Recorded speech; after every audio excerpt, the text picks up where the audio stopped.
roster themselves. Very strong pickup here. Take control. It's 51% to Genji, and they still only just managed to get it away from Genji's fingers. It took everything. The survivability of False and Monster as the Vanguard was phenomenal to buy time, wait for the respawns from Genji's backline to come in, and even then it took, you know, so much out of Rockket to force the point out of the grips of Genji. Still pretty even in terms of trades overall, but Rockket do win out obviously by taking control of the site. But look at the check up on the ultimates. 5 ultimates are about to be online on the side of Genji. Rockket only are working with 3, but Slux and Secret are close, but Snake does open things up in this fight. Supernova will be popped by Brownie, but Snake in the background doing so much work as Brownie stacks another knockout for the team. Genji to complete the retake. Surgical, just maniacal from Genji. Snake coming in huge with a nice 2K. And look at the movement tech right at the end of Brownie just hiding beneath that jump pad just to be able to focus down Sang-Shin, who had the seduction out. No seduction here for the Human Torch. As Rockket prepare their re-advancements here on the point, they'll have to make it quick because Genji's already 3/4 of the way, looking to take the teleport for a bit of back-end action. This might be This might be difficult for Rockket to win this fight. Genji, they didn't commit too much on the ultimates, and they were still able to wipe out what was left of Rockket. But here we go. Secret has to use the Fatal Throw to neutralize what is the dance of the butterfly, as Winsker will find Hoodie in the background.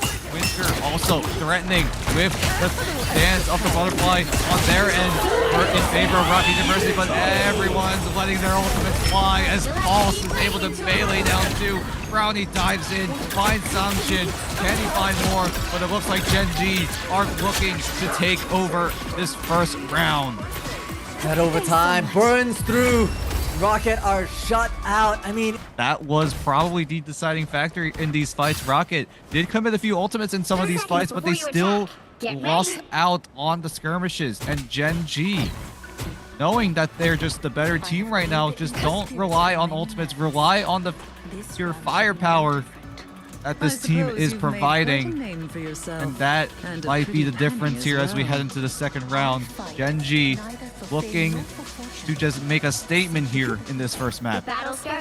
Yeah, Hoodie, I don't think even they popped the God of Mischief. You know, was taken out at that tail end of the team fight on point 1. Not even required. Genji, no sweat as they look to solidify their lead here. Not if Rockket has anything to say about that. Not a lot of ultimates to their name. Does have the invisible boundary onto Fish. We'll see how useful it is for them to crack open to the site. It's gonna be both Psylocks just dancing around. Now he's gonna have to force themselves back out because Brownie is just applying a bit more pressure from the top side. Now coming in from a bit of dash movement. Woody's gonna be locked out with this wall, but still able to. Oh, it got close, but now it's starting to Supernova from the backside. They're being picked on the front. Yeah, the domino effect of ultimates coming online, ready to go. Fish is getting it on. Supernova down. Here comes the feast. Will it provide value? It does. Denies the fate of both worlds, and Monster denies any sort of life coming out of Rockket. Wow. Oh my gosh, the ultimate efficiency from Genji is phenomenal. They're still holding on to Hoodie's God of Mischief as well as the False's...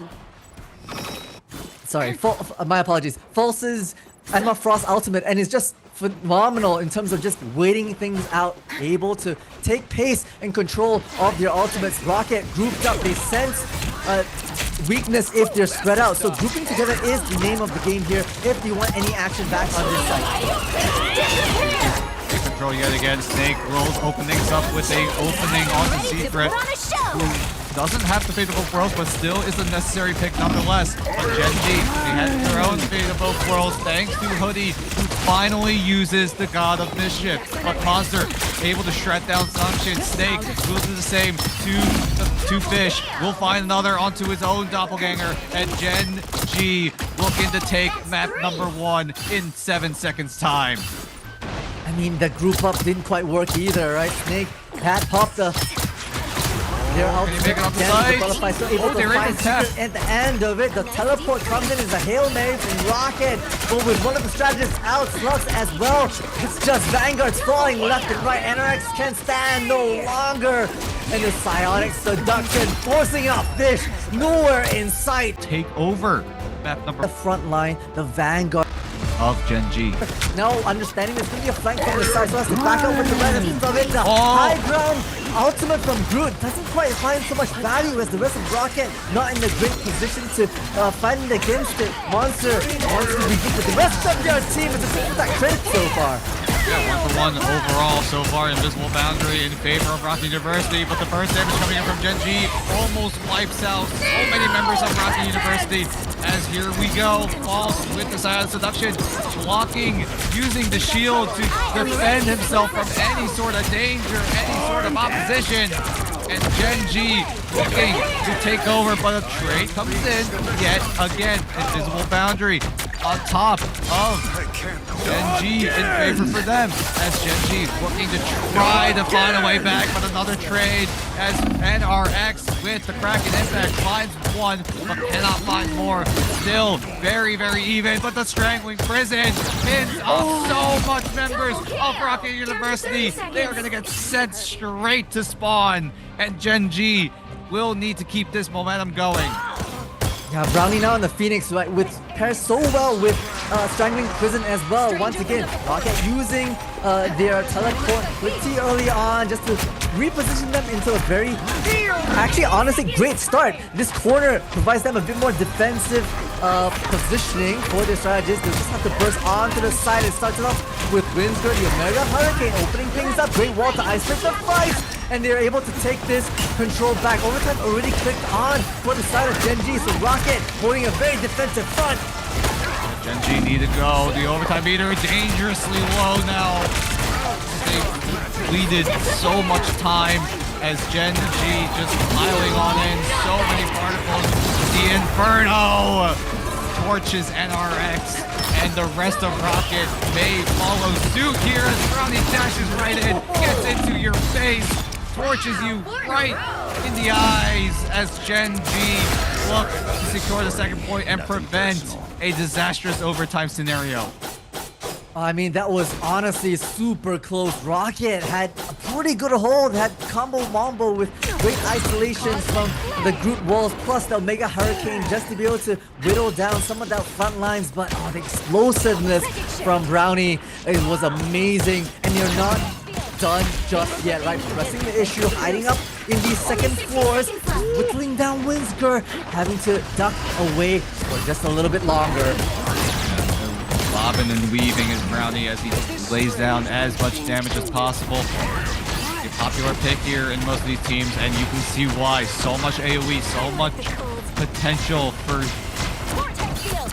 a lot of this splash damage. Flux threatening with the Strangling Prison. Last stand was used, but can they find more? Rocket will find an opening onto the Wolverine yet again. It's a back and forth so far. The Kraken going absolutely ham right now, but can't be sustained in the midst of it all. The I will find three. Is it capitalized upon? It absolutely is. The bodies are falling. Sanction finds value after value. NRX seals the deal with a Kraken impact right to Monster's face. They do anything about it, Gen G. I don't think a portal can save them here. 2 seconds left. Now the timer hits 0. The time. Bottom of the scoreboard, able to backline and come now. Response. The moon indeed haunting the rest of Gen G. NRX goes wide. Wait. The comic revival down within the recesses of the spider ring. Now they're coming out full force onto this card. That was a great wombo combo, but it's immediately denied by Snake with the Carbon Revival. But can Gen G capitalize on it? That is the big question here. Not a lot of ultimates available, but keep your eyes on Monster. He's the only man with an ultimate right now, but it looks like they're not going to need it just yet. I mean, it's wild. You think about Brownie and the positioning of those nests, right? Holding Hotel on the left side, completely within your domain. That's where Snake's been hiding out. Rocket haven't tried to clear the spider's nest at all, which means they're shut down from that lane and that map control completely. Shut down for Gen G, denies any sort of capitalization from the Strangling Prison Panda Kanju wombo combo. Shin trying to do his best to find some sort of value. Monster doesn't quite land the mark with the Strangling Prison, so no value from there. But everyone else on Rockket, everyone else on Genji looking to get their ultimates online, ready to go. But the Omega Hurricane is going to provide to be valuable as Genji will fall one by one, and Rockket looking to keep this push going. Finally, a bit of isolation, a bit of a mistake coming from Genji to being played a bit too far apart. And that allows Rockets with some great walls coming out from Slux to be able to just get their one-on-ones. But now Genji coming in straight with the Doctor Strange portal from the backside, flipping the snap on his head. It's going to be Monster pressing the issue forward. Trucking in and out, using the cover of the payload as the final judgment from NRX. But the Eye of Agamotto will find 3, and that's going to let everyone from Rockket just push on forward. They might just send this to the moon, but Snake brings them back down to earth as Genji. You thought they're out, you thought they're done, but they're not done. They're here, they're ready to fight, and Snake commands his troops, commands his team to keep on going as Snake leads the charge with an opener as the rest of Genji, inspired, revitalized by Snake with this karmic revival as they look to secure the first point here. But it's going to be immediately denied by Rockket, or at least Rockket are denied the push. Prison Hanakon shoot that we